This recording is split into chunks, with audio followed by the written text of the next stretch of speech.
사랑과 은혜가 충만하신 우리 아버지 하나님, 저희를 구원하여 주시고 자녀 삼아 주셨습니다. 주님의 보혈의 공로로 구원받았다는 그 사실이 우리에게는 너무나도 큰 감사가 되고, 또한 그것을 전해야 할 책임과 의무가 있습니다. 우리가 생을 살아가면서 주님의 복음을 힘써 전하는 청년들이 될 수 있도록 도와주시고, 더욱더 주님 앞에서 거룩함으로 교제하고 그 신앙이 발전하는 청년들이 되기를 간절히 소원합니다. 이제 얼마 안 있으면 다음 주부터 대전도 집회, 이어서 19일부터 학예수양회가 준비되어 있습니다. 말씀 전하시는 강사님들의 그 입술을 주장해 주시고, 전도하는 우리 청년들에게도 전도할 문을 열어주셔서 많은 영혼을 주님의 품으로 인도할 수 있도록 도와주시옵소서. 오늘 함께 말씀을 나누고자 합니다. 끝나는 시간까지 오로지 주님께만 맡깁니다. 저희를 사랑하시는 예수님 이름으로 감사하며 기도드렸습니다. 아멘. 함께 성경 찾겠습니다. 히브리서 2장입니다.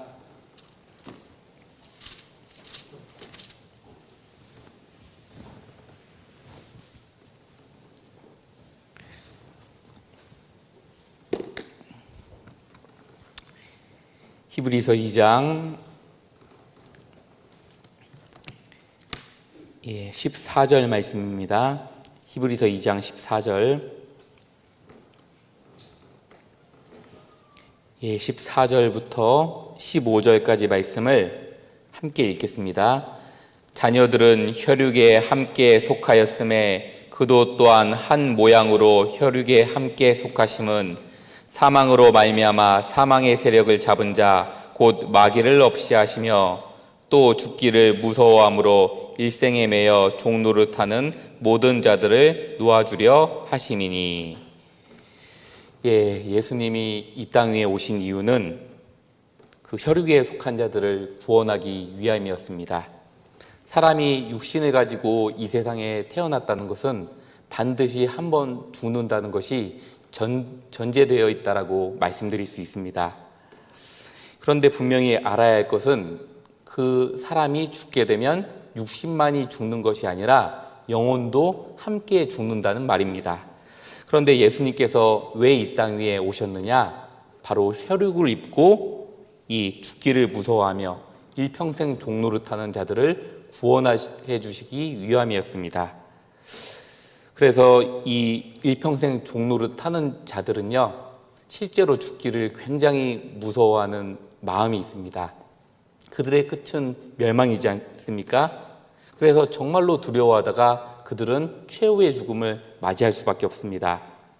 그런데 우리가 한 사람을 전도하는 것은 그 죽기를 무서워하는 자들, 일평생 죄에 종노릇하는 자들을 구원하기 위함이라고 말할 수 있습니다.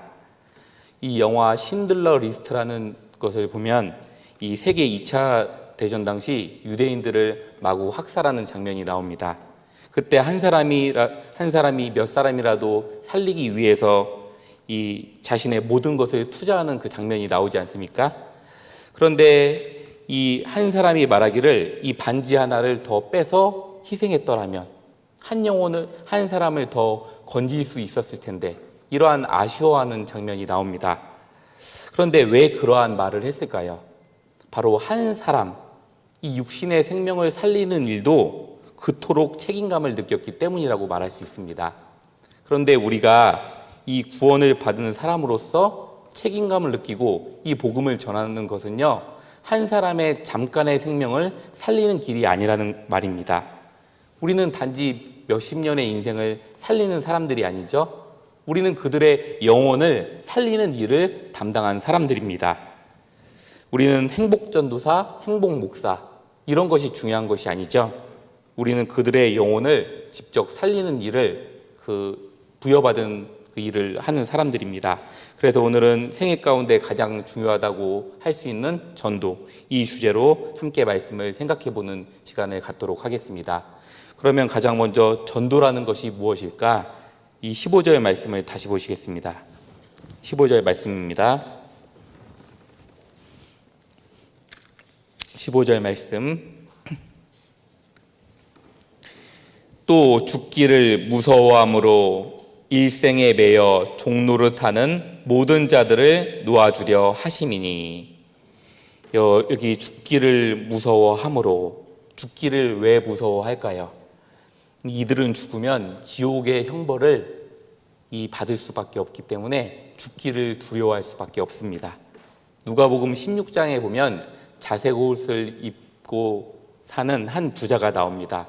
그런데 성경에 보면요, 이 사람이 매일같이 하던 일이 있죠. 무슨 일을 했습니까?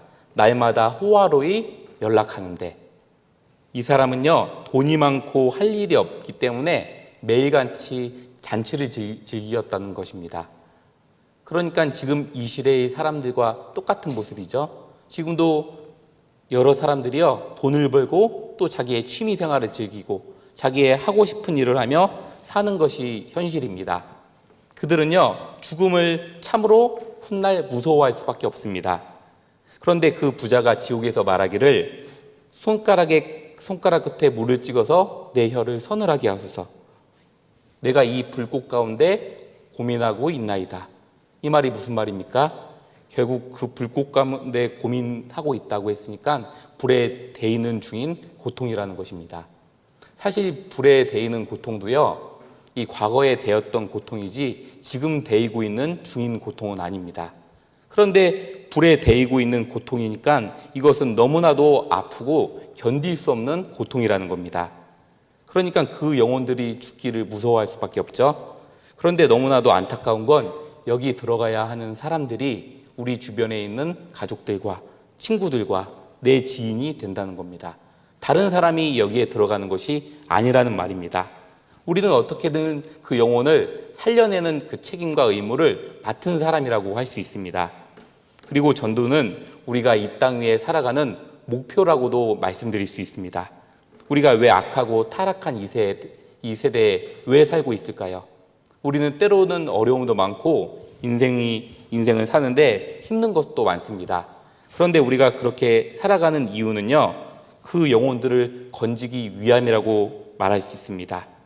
그래서 우리는 복음을 전하려고 공부도 하고, 복음을 전하려고 직장 일도 하고, 복음을 전하려고 한 가장으로서 생계를 책임지고 자녀를 키우고 이 일을 하고 있는 사람들이라는 겁니다. 그러면 이제 그 영혼을 살리는 일을 해야 되는데 이 영혼이 어떻게 하면 살아날 수 있을까? 요한복음 5장을 한번 보시겠습니다. 요한복음 5장입니다. 5장 25절.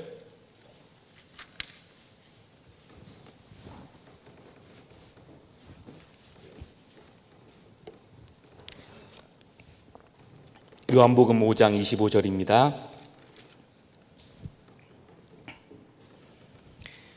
예, 25절 말씀을 읽겠습니다. 진실로 진실로 너희에게 이르노니 죽은 자들이 하나님의 아들의 음성을 들을 때가 오나니 곧 이때라. 듣는 자는 살아나리라. 예, 여기 보시면 하나님의 아들의 음성을 들을 때가 오나니 듣는 자는 살아나리라. 이 죄와 허물로 죽었던 영혼들이 살 수 있는 방법이 있는데 하나님의 복음인 이 말씀, 이것을 들으면은 듣고 깨닫고 영혼의 구원을 받을 수 있다는 말입니다. 이 성경에 보면 예수님이 이 죽은 지 사흘 된 나사로를 살리신 모습이 나와 있는데 그때 예수님께서 특별한 것을 하신 것이 아니었습니다. 한 마디만 하셨죠. 나사로야 나오너라. 그를 부르기만 했습니다. 그렇게 했더니 죽은 지 나흘 된 나사로가 살아나게 되었습니다. 오직 말씀하셨을 뿐인데 육체와 영혼이 동시에 살아났다는 말이죠. 하나님께서는 각 사람에게 지금도 역사하셔서 그 영혼들이 살아나기를 바라고 계신다라는 뜻입니다. 그러니까 우리가 이 말씀 가운데로 한 영혼을 인도하는 것은요, 이 너무나도 중요한 일이라고 말씀드릴 수 있습니다. 이 예수님의 음성을 들을 수 있는 그러한 유일한 기회를 우리는 그 영혼들에게 줘야 한다는 말입니다. 죄송한데 잠깐 이거 끌게요. 제가 독감 주사를 맞고 좀 심하게 오한이 오고 해서요, 이 선풍기 키면 좀 어렵습니다. 그래서 좀 끄고요. 땀은 좀 많이 흘릴 것 같습니다. 예, 24절을 보시겠습니다. 24절. 진실로 진실로 너희에게 이르노니 죽은 자들이 하나님의 아들의 음성을 들을 때가 오나니 곧 이때라. 듣는 자는 살아나리라. 예, 지금 이 말씀에도 보면요, 내 말을 듣고 먼저는 들어야 하는 겁니다. 듣지 않으면 어떠한 방법도 없습니다. 다음이 나 보내신 이를 믿는 자는 화합해야 한다는 거죠. 그러면 영생을 얻었고 심판에 이르지 아니하나니 사망에서 생명으로 옮겼느니라.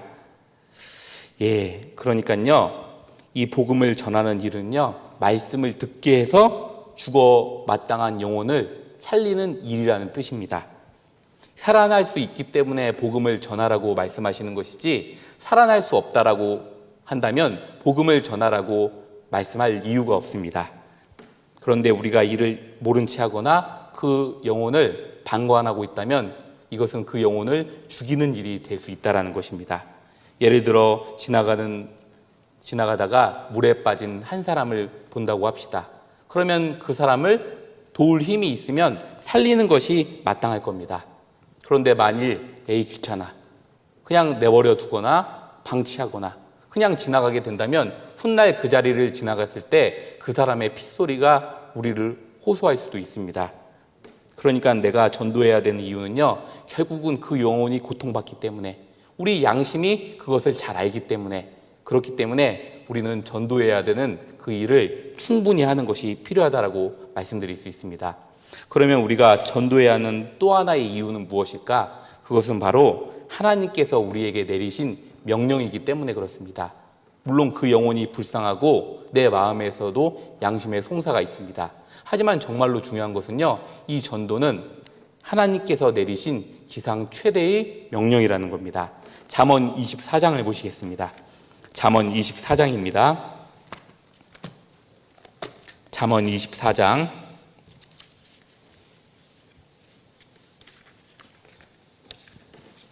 잠언 24장.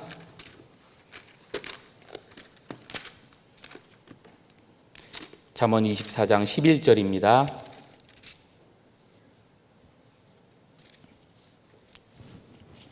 예, 11절 말씀. 너는 사망으로 끌려가는 자를 건져주며 사륙을 당하게 된 자를 구원하지 아니치 말라. 내가 말하기를 나는 그것을 알지 못하였노라 할지라도 마음을 저울질하시는 이가 어찌 통찰하지 못하시겠으며 내 영혼을 지키시는 이가 어찌 알지 못하시겠느냐. 그가 각 사람의 행위대로 보응하시리라. 예, 너는 사망으로 끌려가는 자를 건져주며 사륙을 당하게 된 자를 구원하지 아니치 말라. 이 말은요, 사망으로 끌려가는 자, 현재 지금도 끌려가는 중이라는 뜻입니다. 영어 번역에는요, 현재 진행형으로 되어 있습니다. 그런데요, 그 사람들은 끌려가다가 결국은 죽을 수밖에 없습니다. 영원한 멸망이라는 거죠. 그런데 그 죽는 시기를 아무도 모릅니다. 오직 주인만이 압니다. 그런데 지금은요, 때가 다 차가고 예수님이 가까이 오실 때가 다가오고 있습니다. 그런데 많은 사람들이 이것을 모르고 육신에 취해서 살고 있는 것이 현실입니다. 그래서 너는 사망으로 끌려가는 자를 건져주며, 이 말은요, 우리에게 내리신 명령이라고 할 수 있습니다. 사륙을 당하게 된 자를 구원하지 아니치 말라. 이 말은요, 우리는 구원하지 아니고자 하는 마음도 있다라는 겁니다. 사람은 육신이 있기 때문에요, 이 하나님의 명령에도 불구하고 그 사람을 구원하지 아니하고 싶은 마음들이 있습니다. 한 사람을 전도하다 보면요, 우리는 좋은 소리를 들을 수가 없습니다. 혹시 복음을 전하다가 아이고 이러한 복된 소식을 전해줘서 너무나도 감사합니다, 그렇게 말씀하시는 분 봤습니까? 그렇게 말씀하시는 분은 한 분도 찾아볼 수가 없습니다. 그래서 우리는 구원하지 하고 싶지 아니하는 마음이 우리 마음속에 모두 갖고 있습니다. 그러면서까지 구원하고 싶지 않는 마음도 있고 우리는 포기하고 싶은 마음이 들 때도 있습니다. 하지만 하나님께서는 그러한 마음을 아시기 때문에 구원하지 아니치 말라라고 우리에게 명령하신 겁니다. 그리고 구원하지 않지 말라는 뜻은요, 반드시 구원받을 한 사람이 있다는 뜻이기도 합니다. 이 성경에 보면요, 에디오피아 내시는 이 예루살렘까지 다니면서 예배를 하고 있었습니다. 이 사람은 진리를 간절히 찾은 사람이죠. 하지만 이 사람은 진리를 깨달을 수 없었습니다. 성경을 봤다고 읽었다고 깨달을 수 없기 때문에 그렇습니다. 그래서 빌립을 하나님께서 보내서 읽은 것을 깨달았느뇨. 그는 분명히 말하죠. 지도하는 사람이 없으니 어찌 깨달으리요. 이 말은요, 본인이 애를 써도 구원받지 못한다라는 겁니다. 그러니까 복음은 어떻게 전해지는 거죠? 반드시 구원받은 사람을 통해서 다른 사람에게 역사한다라는 뜻입니다. 그러니까 복음은요, 먼저 깨달은 사람의 책임과 전해주는 것이 너무나도 중요할 수밖에 없다라는 것입니다. 이 말은요, 우리 주변에도요, 전해줄 수 있는 여러 사람이 존재한다는 뜻입니다. 우리 주변에 모두 구원받을 만한 사람이 다 받았다. 그러면 내가 이 자리에 있을 이유가 없습니다. 아직 구원받지 못한 내 가족이 있고요, 친구가 있고 지인이 있습니다. 전 세계에 그러한 사람들이 아직도 있습니다. 그래서 내가 이 땅 위에 남아있다라고 할 수 있다라는 것입니다. 그래서 우리에게 맡겨진 그 영혼들을 이 마지막 시대를 살고 있는 우리로서는 신속히 그 복음을 전하는 것이 필요할 겁니다. 그리고요, 이러한 말씀을 준비하면서 저도 기도 부탁을 좀 이렇게 적어봤습니다. 지금 교회가 하는 목표가 1인당 10명의 기도 부탁을 적는 일을 하지 않습니까? 우리 청년들은 다 적어내셨죠? 이 적다 보니까 우리 식구들이 많이 생각이 났습니다. 이 한 명 한 명 적으면서 10명을 적는 것도 사실 쉽지 않았어요. 그런데 10명이 다 답이 없는 분들이었습니다. 두세 분은 인연을 끊자고 하는 분도 포함되어 있었습니다. 물론 가족은요, 자매 쪽으로 적으라고 양보해 줬습니다. 그런데 이렇게 적다 보니까요, 식구들도 이 동일한 상황에서 복음을 전하고 있었을 텐데, 이러한 생각을 하면서요, 과연 내가 어떻게 하는 것이 맞을까? 그러면서 생각했던 것이요, 한편으로 듣고자 하는 자는 들을 것이요, 이 듣기 싫은 자는 듣지 않을 것이다. 하지만 나에게는 전해줘야 할 책임이 있고 나는 주님의 일을 다해야 할 필요성이 있다. 이것을 생각해 보게 되었습니다. 그래서요, 내 편에 선 그들에게 충분한 복음을 들을 수 있도록 알려주는 것이 필요한 겁니다. 만일 악인이 이번에 듣고 깨우칠 수 있었는데, 구원받을 수 있었는데 그 영혼이 전하지 않음으로 말미암아 구원받지 못했다면 이것은 우리에게 있어서는 큰 책망이 될 수밖에 없습니다. 나 또한 어느 누군가가 한 번 더 권유해서 구원받은 분들이 있죠. 그렇다라고 하면 내가 구원받지 못했다라면 그분에게 책임이 있을 수가 있다는 겁니다. 그래서 이 복음은요, 우리가 전해주더라도 계속해서 지속적인 기회를 주고 열심을 품고 전해주는 것이 필요한 겁니다. 그리고요, 이 복음은 우리가 쭈뼛쭈뼛하면서 미안해서 전하는 것이 아닙니다. 예수님께서 말씀하시기를 이 하늘과 땅의 모든 권세를 내게 주셨으니 하면서 복음을 전할 것을 말씀하시지 않습니까? 이 말은요, 우리가 복음을 미안해하는 마음으로 전하는 것이 아니라는 겁니다. 이것은 권세를 전해주는 거죠. 영원한 천국에서 아픔도 없고 슬픔도 없는 그곳에서 살게 해주고자 하는 것이 우리의 마음과 우리가 전하는 메시지일 수 있습니다. 그렇기 때문에 복음은 담대한 마음으로 선포를 하는 것이 마땅한 겁니다. 이 로마서 1장을 보시겠습니다. 로마서 1장. 로마서 1장입니다.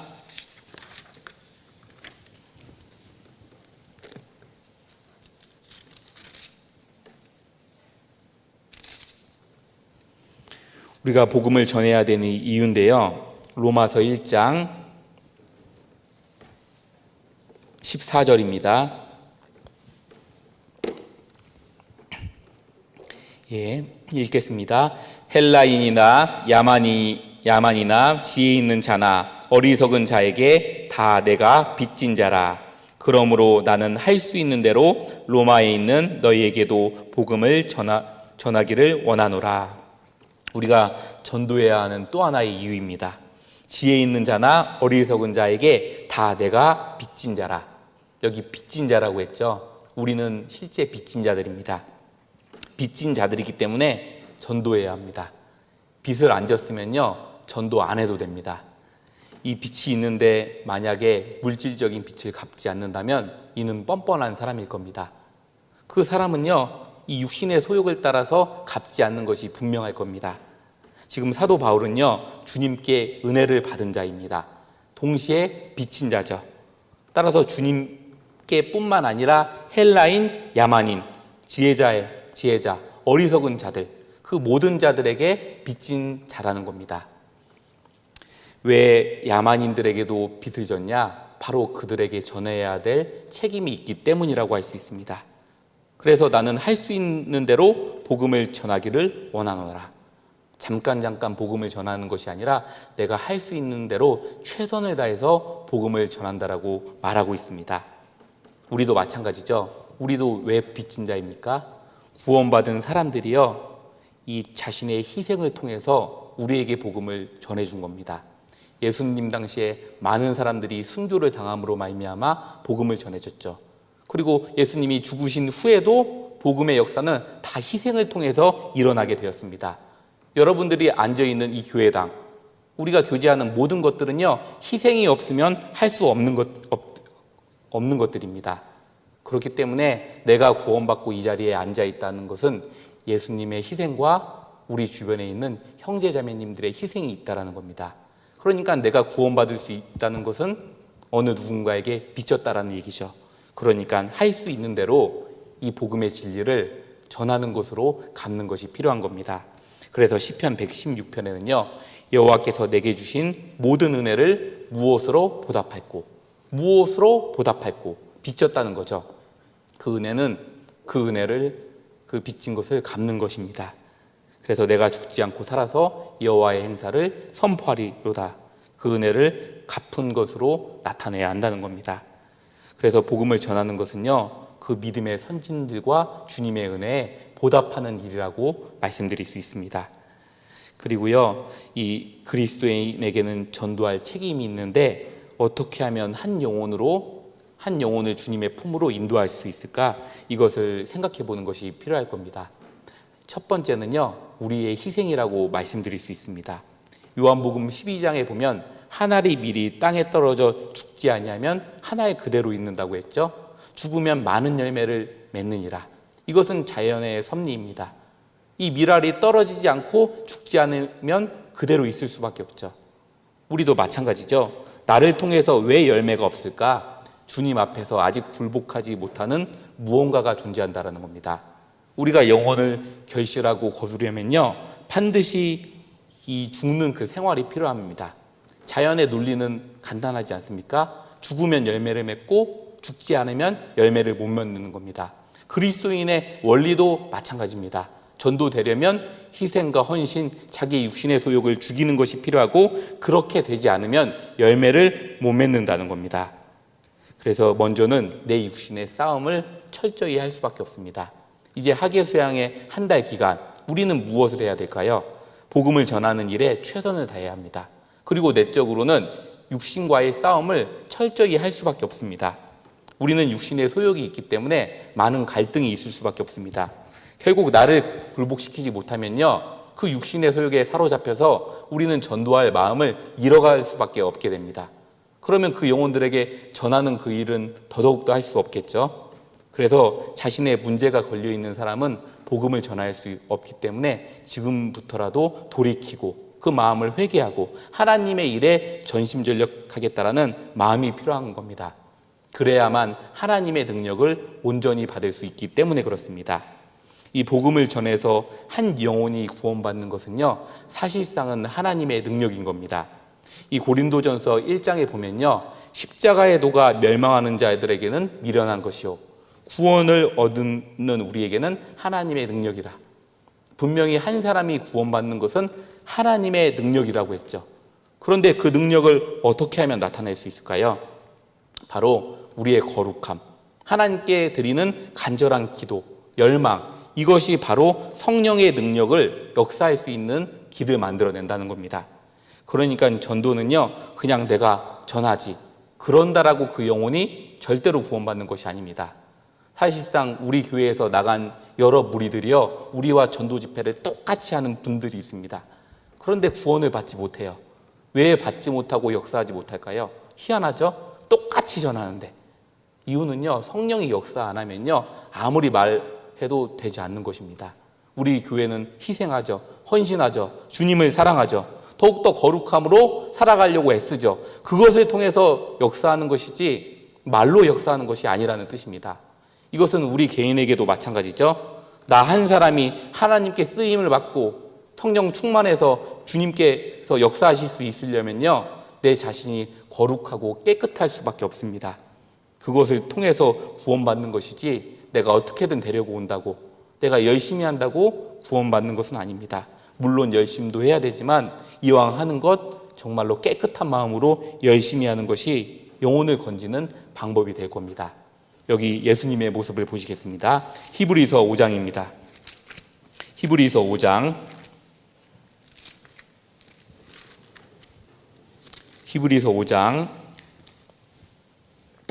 7절입니다. 히브리서 5장 7절입니다.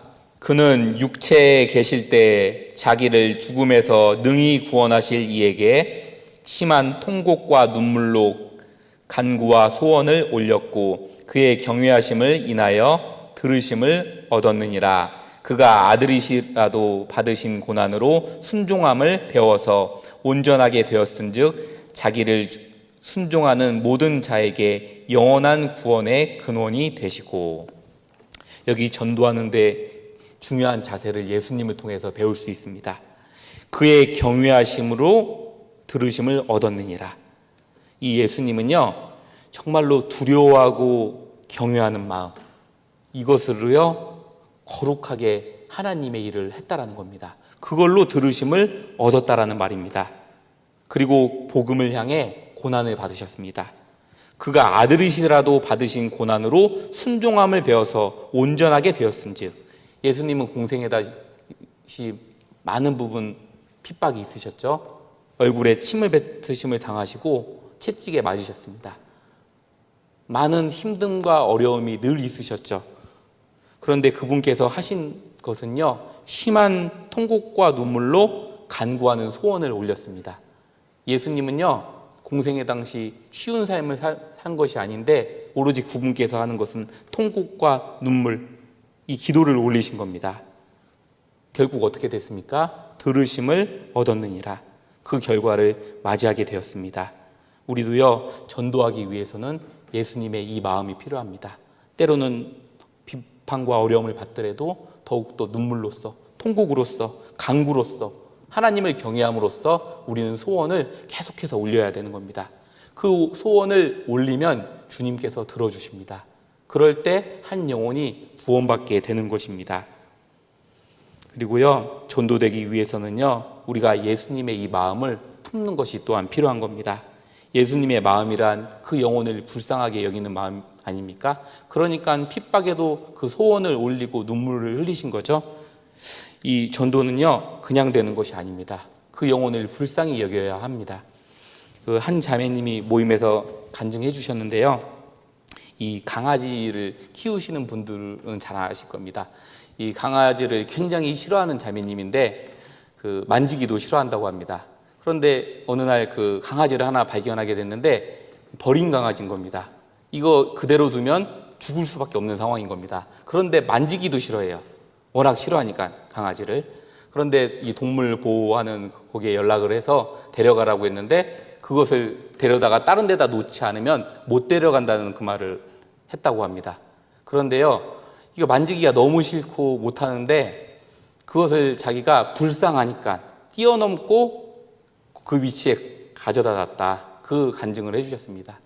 그걸 얘기해 주시면서 정말로 불쌍한 마음이 있으면 할 수 있구나, 그것을 깨달으셔서 간증하신 거예요. 그런데 이 불쌍한 마음이 있어야만 정말로 전도할 수 있습니다. 내가 한 번 더 찾아가고 두 번 더 찾아가고 간절히 매달릴 수 있는 이유는요, 그 영혼이 불쌍해야만 하거든요. 그런데 때로는 이러한 불쌍한 마음이 어떻게 들어야 하는 겁니까? 질문하는 분들도 있습니다. 실상은요, 우리는 영혼을 건지는 일은 신령한 일입니다.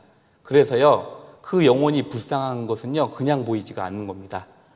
실제로 내 눈앞에서 그들이 고통받는 장면이 철저하게 펼쳐진다면요, 여기에서 구원받는 역사가 100배, 1000배는 더 일어날 수 있을 겁니다. 그런데 신령한 일은요, 그렇게 보이는 것이 아니죠.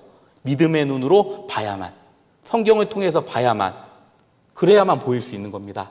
더욱더 그 영혼을 찾아감으로, 기도함으로, 그래야만 보일 수 있는 거죠. 그냥은 보일 수 있는 것이 아니라는 겁니다. 그래서 우리가 하계 수양회를 앞두고 그 영혼이 불쌍하려면요, 철저히 육신을 복종하고요, 말씀을 상고하고 그 영혼을 자꾸 찾아가야 되는 겁니다. 그 가운데 불쌍한 마음이 올라오는 것이지 그냥 그 자리에서 올라오는 것이 아니라는 겁니다. 그래서 우리는요, 그 불쌍한 마음을 갖고 전도하는 것이 필요할 것이라고 생각이 듭니다. 고린도전서 2장을 보시겠습니다. 고린도전서 2장. 고린도전서 2장.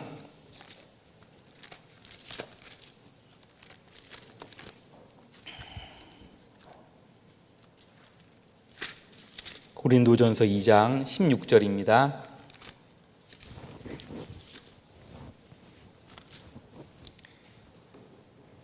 고린도전서 2장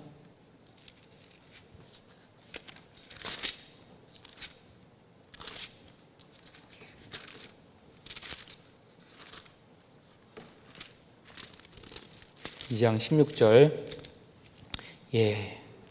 함께 읽겠습니다.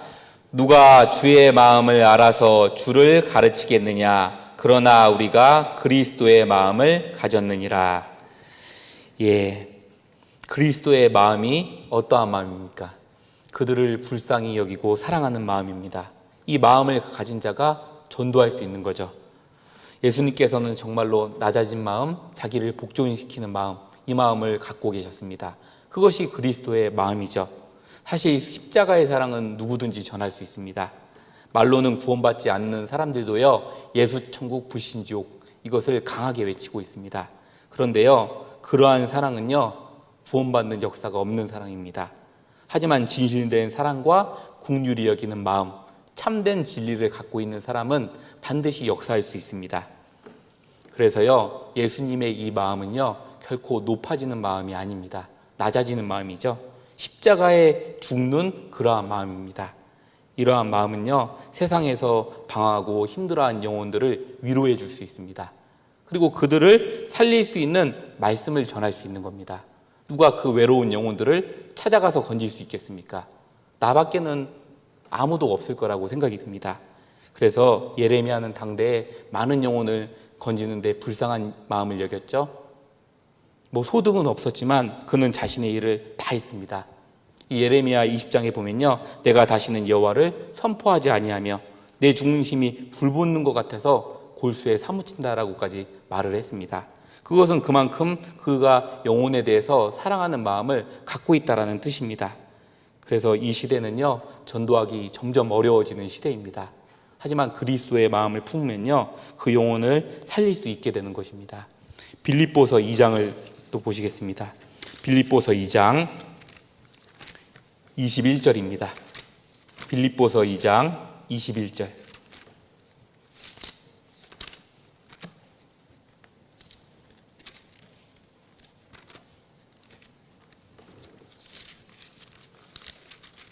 빌립보서 2장 21절. 저희가 다 자기 일을 구하고 그리스도 예수의 일을 구하지 아니하되 디모데의 연단을 너희가 안하니 자식이 아비에게 함같이 나와 함께 복음을 위하여 수고하였느니라. 여기 전도되기 위한 가장 중요한 방법을 말씀드리고자 합니다. 이 전도를 되려면요, 연합이 가장 중요하다고 생각이 듭니다. 지금 이 말씀에서 보면요, 자기 일을 구하고 예수의 일을 구하지 아니하되, 여기 자기 일이 무슨 일이겠습니까? 육신적인 일일 겁니다. 자기의 정욕을 이기지 못해서 육신의 정욕, 안목의 정욕, 이생의 자랑, 이것들을 구하는 인생은 자기 일을 구하는 걸 겁니다. 그런데 여기에서는 예수의 일을 구하지 아니하되, 이 예수의 일을 구하지 않는다는 것은요, 결국 영혼을 건질 수 없게 되는 겁니다. 이 마태복음 16장에 보면요, 예수님께서 제자들에게 죽을 것을 말씀하시니까 베드로가 간절히 붙들고 말리는 장면이 나옵니다. 그때 이 베드로가 말렸는데 예수님은 뭐라고 하셨습니까? 사단아, 내 뒤로 물러가라. 너는 나를 넘어지게 하는 자로다. 그런데 왜 이렇게 심한 말씀을 하셨습니까? 그 다음에 무슨 말씀을 하시죠? 내가 도리어 사람의 일을 생각하는도다. 하나님의 일을 생각하지 않고 사람의 일을 생각하는도다. 이 사람의 일을 생각하는 것이 그의 수제자일지라도 하나님 앞에서 정말로 큰 책망을 받을 요소였다는 겁니다. 왜 그러냐면요, 사람의 일을 생각하고서는 그 영혼을 예수님께서 구원하실 수 없었기 때문에 그렇습니다. 지금도 마귀는요, 베드로에게 했던 것처럼 많은 그리스도인들에게 속삭이고 있습니다. 주님을 위해서 정말로 더 잘해보고 싶은데 그리 마옵소서, 그러한 말을 하지 않겠습니까? 한 번 더 전하면 될 수 있는데 족하다, 그리 마옵소서, 이러한 말로요 우리의 발목을 붙을 수가 있습니다. 이것은요 예수의 일을 생각하지 못하게 하는 마귀의 계계라고 할 수 있습니다. 그런데 우리는 어떠한 모습이 필요하냐면요, 22절 보겠습니다.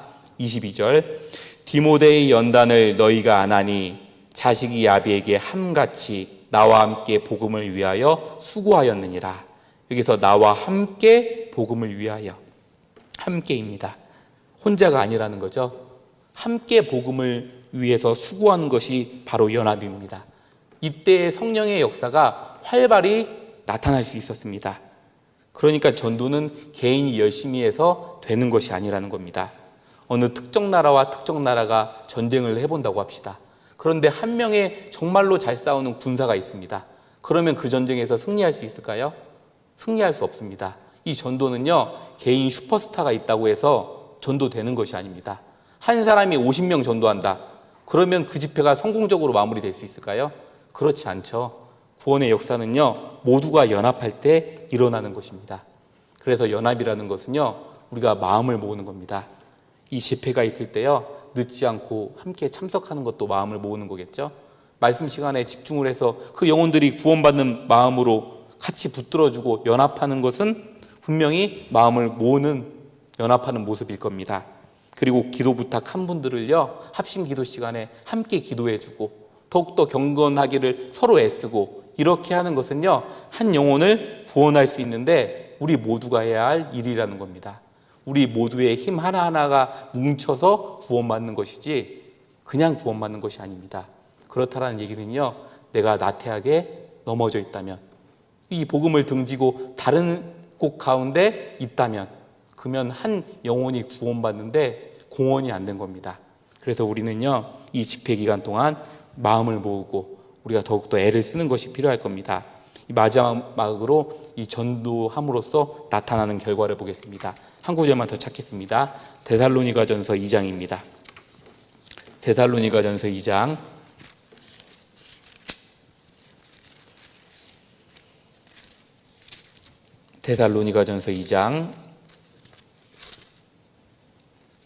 19절입니다. 2장 19절.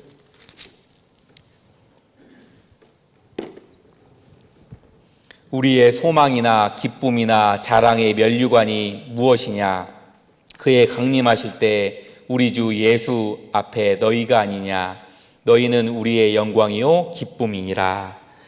예, 여기 너희가 누굽니까?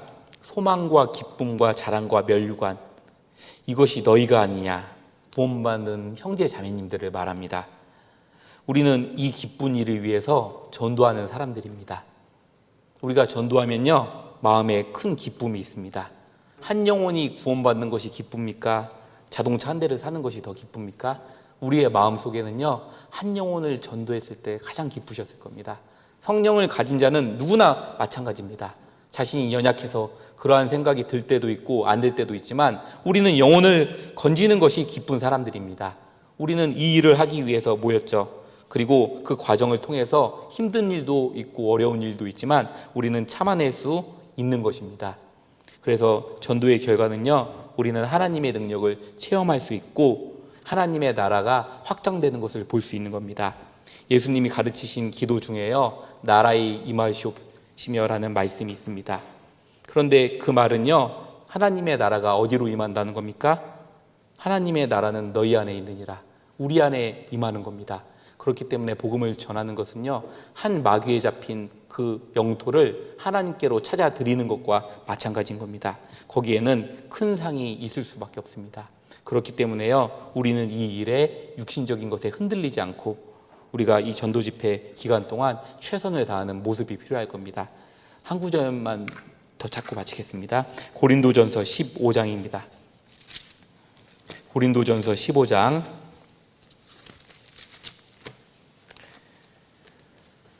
고린도전서 15장 58절입니다. 58절. 그러므로 내 사랑하는 형제들아, 견고하며 흔들리지 말며 항상 주의 일에 더욱 힘쓰는 자들이 되라. 이는 너희 수고가 주 안에서 헛되지 않는 줄을 알미니라. 여기 그러므로 사랑하는 형제들아, 견고하며 흔들리지 말며 항상 주의 일에 더욱 힘쓰는 자들이 되라. 여기서 주의 일은 무슨 일이겠습니까? 복음을 위해 희생하는 모든 것들이 주의 일이라고 할 수 있습니다. 우리가 성도를 위해서 대접해 주는 것도 주의 일이고요, 기도하는 것도 주의 일입니다. 무심양면으로 돕고 물질적으로 하는 것도 주의 일이겠죠. 이 일에 더욱 힘쓰는 자들이 되라. 이 말은요, 적당히 하라는 것이 아닙니다. 대충 하라는 것이 아니죠. 더욱 힘쓰라는 말입니다. 얼마큼 힘써야 될까요? 지금보다 더 힘쓰는 것이 필요한 겁니다. 우리는 믿음의 분량이 있어서요, 다 엄청난 힘을 발휘하는 사람들이 아니죠. 하지만 내가 가진 최선을 우리가 양심으로 알 수밖에 없습니다. 그것을 최선을 다해서 하는 겁니다. 그러면요, 성경은요, 이는 너희 수고가 주 안에서 헛되지 않는 줄을 알미니라. 이 말은 무슨 말일까요? 결코 주님 안에서 헛된 것은 아니다. 그 소원이 이루어진다라는 겁니다. 어떻게든 그 영혼에 영향력을 미쳤고 구원하는 일을 하는 겁니다. 내 작은 힘을 보탰지만 하나님께서 역사해 주시는 그 일을 하는 겁니다. 그리고 헛되지 않는다는 것은요, 많은 상급으로도 갚아진다라는 겁니다. 세상에 있는 많은 수고는요, 결국 영원하지가 못합니다. 굉장히 좋은 것 같아도 그것은 불타 없어지죠. 하지만 하나님 안에서 하는 수고는요, 영원히 남을 수고라고 말할 수 있습니다. 그 수고하는 데 있어서 주님께서 정말로 좋은 가치를 우리에게 주신다라는 뜻입니다. 이제 하계수양회가 얼마 남지 않았습니다. 우리가 주님 앞에서요, 이 전도하고자 하는 그 목표를 갖고 주변에 있는 우는 영혼들을 잘 찾아보고 어떻게든 주님의 품으로 인도하는 그러한 우리 청년 형제자매님들이 되시길 바라겠습니다. 예, 말씀 마치고 기도하도록 하겠습니다.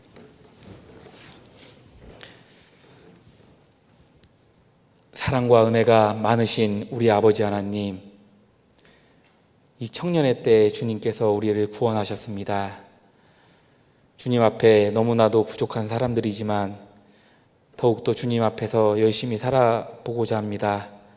연약한 우리를 사용해서 주님의 큰 역사를 나타내 주시고 더욱더 힘써 주변의 불쌍한 영혼들을 건질 수 있도록 주님 도와주시옵소서.